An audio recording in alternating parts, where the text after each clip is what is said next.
Hello বন্ধুরা, আশা করি তোমরা সবাই ভালো আছো। আজ অনেক দিন বাদে আবার তোমাদের কাছে হাজির হয়েছি। আর এতদিন কেন হাজির হতে পারিনি বা কোনো ভিডিও দিতে পারিনি তাও তোমাদের ধীরে ধীরে সবটাই জানাবো। আজ চলে এসেছি আমাদের কৃষ্ণনগরের বারোদোলের মেলাতে। চলো তোমাদের মেলাটা পুরোটা ঘুরে দেখাই। এই হচ্ছে আমাদের রাজবাড়ির মূল ফটক, এইখান দিয়েই আমরা প্রবেশ করব। তোমরা যারা কৃষ্ণনগরে বা কৃষ্ণনগরের আশেপাশে থাকো তারা সকলেই জানো আমাদের এই বারোদোলের মেলাটা কত ঐতিহ্যবাহী একটা মেলা। এত বড় মেলা আমি সচরাচর কিন্তু কোথাও দেখিনি। চলো এবার আমরা মেলার ভেতরে যাই। দেখো এখানে কত রকমের অক্সিডাইজের জিনিস, যেমন কানের দুল, হার, চুড়ি, অনেক কিছু। চলো আস্তে আস্তে তোমাদের পুরো দোকানগুলোই ঘুরে ঘুরে দেখাই। এখানে দেখো রয়েছে কাঠের কাজের ওপরে সমস্ত জিনিস। এই ব্যাগগুলোও দেখছো ওপরে কাঠের কাজ, কাঠের জিনিসের কাজ আছে। আর এছাড়াও আরও অনেক রকমের শোপিস, বন্দুক, অনেক কিছু। আর এইগুলো দেখছো কিন্তু মাটির ওপরে, সম্পূর্ণটাই মাটির ওপরে। এমনকি এই ছোট ছোট গণেশগুলো দেখো কতটা কিউট।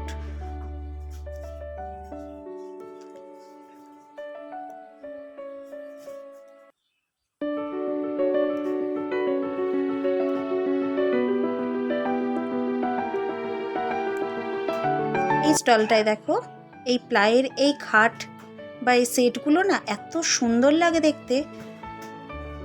আমারও খুব ইচ্ছা আছে জানো যে আমার ঘরেও এরকম একটা সেট আমি তৈরি করব। খাট, আলমারি, ড্রেসিং টেবিল সব এক রঙের হবে। চলো এর পরের দোকানগুলো তোমাদের ঘুরে ঘুরে দেখায়। এই দোকানে ছিল সমস্ত চীনেমাটির জিনিস, যা দেখছো ছোট ছোট জার, কাপ, প্লেট, সমস্ত কিছু। এরপরে ছিল একটা ট্রফি, পাঁপড়, চিপস প্রভৃতি জিনিস। এখানে মার্শম্যালো, ক্যান্ডি, আরও অনেক আচার, আরও অনেক কিছুই ছিল।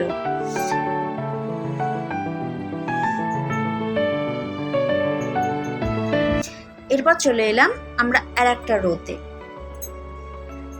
এখানে এই দাদাটা ম্যাজিক দেখাচ্ছিল, লোকের ভিড়ও ছিল খুব।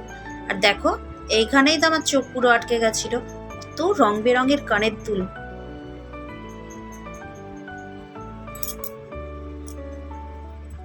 এইখানেও দেখো আর একটা দোকান, হার, কানের দুল, ক্লিপ, ব্যান্ড, সমস্ত কিছু। আর এত রং বেরঙের আর এত সুন্দর ডিজাইন, ভীষণ ভালো লাগছিল দেখতে। এখানে ছিল three piece, kurti, cushion cover, বালিশ কভার।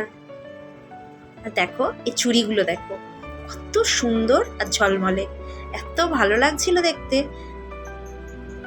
এই সমস্তটাই কাচের চুড়ি। আর এখানে হচ্ছে বাচ্চাদের খেলনার জিনিস। এখানে গিয়ে তো ছেলে আর মেয়েরা, অর্থাৎ অঙ্কুশ আর অনুস্মিতা, একেবারে বায়না শুরু করে দিল। আর এই সাপটা না দেখে ছেলে পুরো ভয় পেয়ে গেছিল। দেখো সত্যি কিন্তু সত্যিকারের সাপের মতনই। আর এই সাপটাকে দেখে না যত ভয় লাগছিল, এই দোকানদারকে দেখে আমার আরো বেশি ভয় লাগছিল। সে হয়তো মনে করছিল আমি সাপটা নিয়ে চলেই যাব টাকা না দিয়ে। এবার চলো এর পরের দোকানগুলো তোমরা ধীরে ধীরে দেখতে থাকো।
যেহেতু অনেক রাত হয়ে গেছিল আর অনুস্মিতাও ঘুম পেয়েছে বলে কান্নাকাটি শুরু করে দিয়েছিল, তাই আর বাকি ভিডিওটা করা হয়নি।